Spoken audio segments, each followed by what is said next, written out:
with Adrian Mula, That's it. Yeah. Queensland Capital Solutions, and a partner of Locals in the Loop.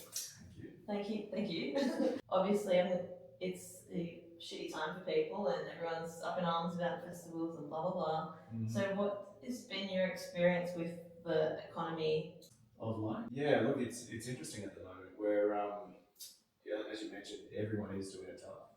Discretionary spending for people is pretty tight, which means if they're spending more on family staples, then it's harder to go in and spend money in venues and clubs and bars and things like that. So obviously entertainment suffers a bit. Yeah, it's always the first to go. Yeah, it is pretty tough like that. Look, hopefully we do start to see some interest rate sort of reprieves, but it's more likely to be sort of start of next year. Strap in a little bit longer. But yeah, look, on the plus side, there's some good things too. We're seeing people's incomes slightly increase, which has been good. Unfortunately, probably not as much as expenses, groceries and stuff. But yeah. And then, so you're kind of like a one-stop shop financial services. What sort of? Kind of, yeah. So we focus on lending. We specialise in self-employed clients. So a big majority of the coast, isn't it? Pretty much, yeah. So we're right in the heart of it. With my background in commercial banking, my team's background in banking and finance, so we tend to look after the small business clients and medium enterprise really well. We understand things from property investment to cash flow solutions, asset and equipment finance. So we do all those things, and we also do investment property strategies for clients as well. Right. And then how did you get into financial services? I think it was many years ago where I was looking for a career change after leaving clubs and pubs myself, and always enjoyed business, and finance really struck a chord with me. Coming from managing nightclubs, I realised that I do enjoy the business side of things. So I took up a role as an asset finance broker, and it all started off from there. And then I went into commercial banking, and then realised that I can look after my clients a lot better if I've got more options. Right. And then, so you haven't always been on the coast? No, I started in Brisbane, but have always done finance on the coast. Right. So 20 years now. How do you see the nightlife's changed? From the early days? Yeah.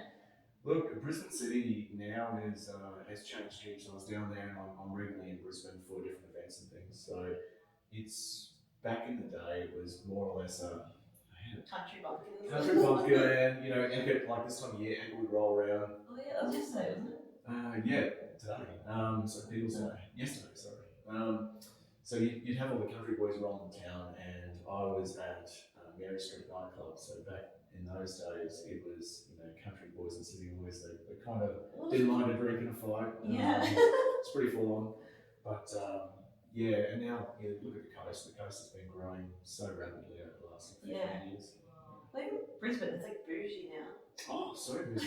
Yeah. I reckon it's better than Sydney. It is cool. It's like you've got so many options in Brisbane City now, and restaurants and nightlife and piano bars and you name it. It's kind of cool. Yeah. So you mentioned you envisioned possibly doing the idea of doing a whiskey bar on the coast. Yeah, look, it's no secret that I love a good whiskey. Look, one day there's a couple of interested parties that would probably join me in that little venture, but we need that here. Yeah, just a nice casual whiskey bar. There's a couple of great ones in Brisbane if you've been to Death and Taxis. Yes. Yeah. So. And there's another one in that old building with good. It starts with G. Yeah. Yeah. That's cool. So look, there's plenty of them, and I think they're becoming more popular where people are looking for that place to sort of settle down and talk and enjoy something really nice. Quality. Yeah. Not a schooner forex. Nothing wrong with that. Nah. The pub. I love pub culture. Where do you have a favourite whiskey bar style venue on the coast? I know one or two. Well, there's What Then. Yes, that's. To be honest, that's probably my favourite. It's close. It's they've got a great selection. Yeah. Great staff. Have to say I'm a fan. Yeah, I love the mezcal. Yeah. Yeah. Haven't been. No, the drink. The drink mezcal. Yeah. Tell me what it's is I think what there's like a mezcal something. I See, I'm Like so specialised. vanilla. I like my single malt whiskey. Oh. Yeah. It's like a tequila. Mm. I don't know technically. I think it's from like agave, but it's like a cross between tequila and whiskey. It's like a smoky flavored tequila. Well, But I reckon if you like whiskey, you'd like it because it's more whiskey than tequila. It's different. it sounds very interesting. Yeah, I feel like for people that I'm just destroying the name of mezcal by saying it's like tequila, but it's good. Okay, well, I'll put that on the list to try. Especially maybe if you say that you like whiskey, that might give you The taste. yeah, Okay. ease you into it. Cool. And then, what would be like advice to people? I suppose from two angles: small businesses on the coast, and then also individuals currently to get to 2025, and then beyond. Yeah, look, good question. For small business on the Sunshine Coast, it's at the moment it's really about managing your cash flow right and making sure that your surpluses and everything are looking quite healthy. And if you are or you do see issues in your business, approach your accountant and your advisors early. That's probably the biggest message I can give out there is talk to your advisors. Like talk to your broker, talk to your accountant, talk to your financial planner if you sort of see issues on the horizon. Get it early. Absolutely, because once you go past a certain point, it becomes harder for those professionals to help you. Right? Yeah. So, and we've just finished our 2024 reporting season for financials. So, businesses are now going to be looking at, okay, wow, what's my tax bill look like? What's all, what do I do next? So there's that side of things, but then there's also the flip. There's, okay, so we've done well. We know that as soon as interest rates start dropping, people are going to be flooding back the property again, and they're going to be wanting to purchase. So, taking advantage of investment opportunities now is also probably not a bad idea. We're doing quite a lot of that. So, pre-planning with clients now, looking at pre-approvals and options and different ways of putting things together. Yeah, I saw that they've mentioned, well, it's no surprise that there's so much for sale now because people went in, interest rates went up, and then they're trying to get rid of it. There's a little bit of that happening for sure. You remember we're a really sought after location too. Yeah. So whatever's kind of hitting the market at the right price is being snapped up by people in Brisbane, Sydney, and Melbourne, and it's still happening. So isn't Brisbane like the second most expensive city in the world? Country? I don't know, but it's certainly jumped big time, and you are looking at some serious money now if you're trying to get into a city ring. So I remember my friend 15 years ago invested in Brisbane. We're like, what are you doing, dumb? I might have been 20 years ago now. Yeah. Look, it's great. I think it's really cool seeing the outer suburbs of Brisbane grow too. We've got clients that hold investments in Brisbane West and Brisbane North now, and they've done so well. They've bought in, they've held it for about 3 to 5 years, and they're actually seeing some great equity growth, and they're moving on to their second or third property. So, there's still time. It's still growing out there. So that's the cool thing. It's just starting from up here, not down here. But you look at Gympie too. Gympie has done exceptionally well. Gympie Southside, hats off to them. I was probably one of the early doubters on how it would all go, but now looking at the demand. And they've got beautiful suburbs up there too. So. Yeah, Gympie is good. Have you been to the Muster? No, I haven't. A couple of my colleagues do, religiously, but country music, not your thing. I don't mind it. Maybe when I was younger, I didn't mind it. I did a stint in Rockhampton, so a lot of my mates were into it. So, but probably not anymore. I've actually got one of my staff members, Tiffany. She works remotely from me too. Every time I jump on a call with her, there's country playing in the back. Really? Oh god. Yeah, she loves it. I know there's gateway country now. It's kind of trying to bring it to mainstream. Yeah, there's some blended stuff out there. Yeah. Yeah, for sure. I think that's about it. So, do you have a favourite industry you like to work with? Oh, good question. Not really. I'm pretty open-minded to it. Probably ones you don't like. Look, there's certainly some industries that are harder than others. Yeah. But I don't limit my belief in sort of who we can help. There's great businesses in every industry, and there's bad businesses in every industry. So yeah, definitely. Getting it early. And then what would be your goal for Queensland Capital Solutions? How long have you been on the coast? So we turned 10 10. last year, yeah. So we've been around for 10 years now, and we keep growing and expanding. So which is really exciting.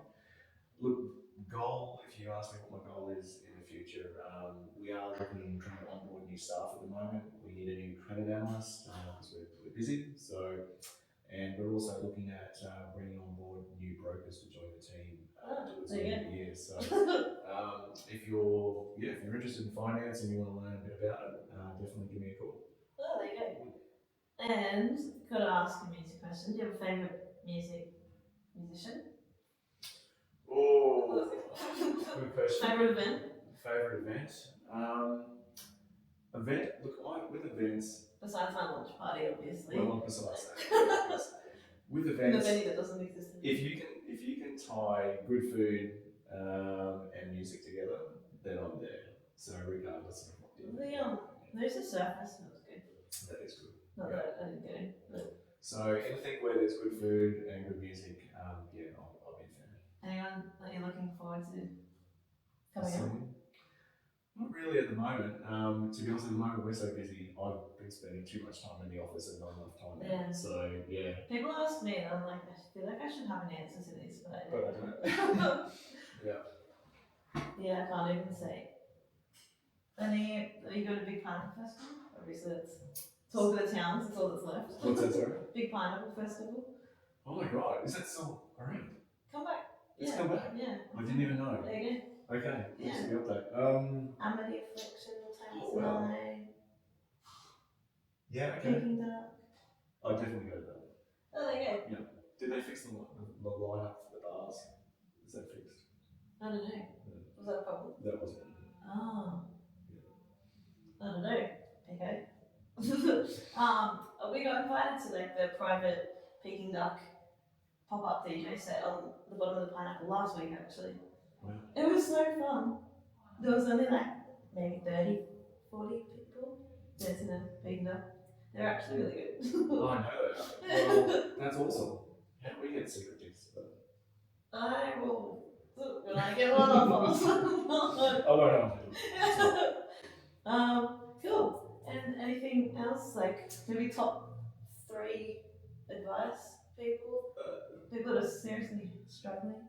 Top 3 things for people that are struggling at the moment. Look, seek advice, talk to people.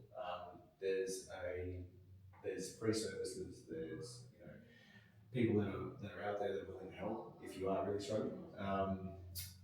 From a finance point of view and from budget keeping, just keep your budget tight. We actually have a Queensland Capital Solutions app you can get access to. It is we do send it out to clients, so give us a call or send us seriously, it's great. It helps you settle your parameters for what you're saving for people that have got property. It will track live values and things like that. It's really good. And you can also, it helps communicate with us as well. So you can set certain goals and things, and when your equity reaches a certain level and your savings are there, then it'll automatically notify us and we can make that appointment, have a chat. Send help. Look, we're ready to go. But the budget side of things is really good too, so it'll keep track of things for you. Because my biggest problem is, I think everyone now is, and doing like digital business, so many subscriptions. And then like obviously you get the trials and there's all this money coming out, you're like, oh my god, where is this going? Look, probably one other important thing, if I share this, would be careful on where you get your finance from. So different financiers will affect your credit score, right? So one thing is payday lenders and sort of latitude credit cards and that. A combination of those, you can lose 150 points off your credit file. Really? Yeah, no one knows about this sort of stuff. So if you're dealing with top tier lenders, then the impact on your credit score is minor. But if you're dealing with sort of really low third party value, those sorts of lenders, then it can have an impact. So be very mindful of that. And that's even when you're applying online. There you go. I didn't know that. Yeah. That's good because I'm always miss bills and everything. So I don't even know what my credit rating is. You probably should find out. But see, it's better to know than not to know. Can you fix it once it drops? Of course you can. Okay. Absolutely. Yeah. So the great thing about getting a credit report and understanding how it all works is you'll never doubt your next step. You'll always know what's going to happen next. So you'll be able to go, okay, well, I know the score is this, but I know why that happened. Yeah. So don't do that again. Yeah. I always use credit card paying the bill. That's always. Okay. Yeah, as long as you pay off your card when you've got a plan to pay it off. You know, Yeah, it's not like, it's just that I don't, because it's not automated. And I just forget, and I'm like, oh my god. But at least I can get back. Because, like, you know, with Uber, once it goes to it's like my rating's 4.6. I could be as nice as I want to this driver, saying not increasing my score. so it doesn't go back up. No. Oh, okay. Well, I'm trying. Is 4.6 bad? Yeah. Anything below like 4.9 or 4.8 is really bad, I've been told. Wow. Okay. I'm pretty sure I'm okay. Yeah. It's not me, it's my driver parents.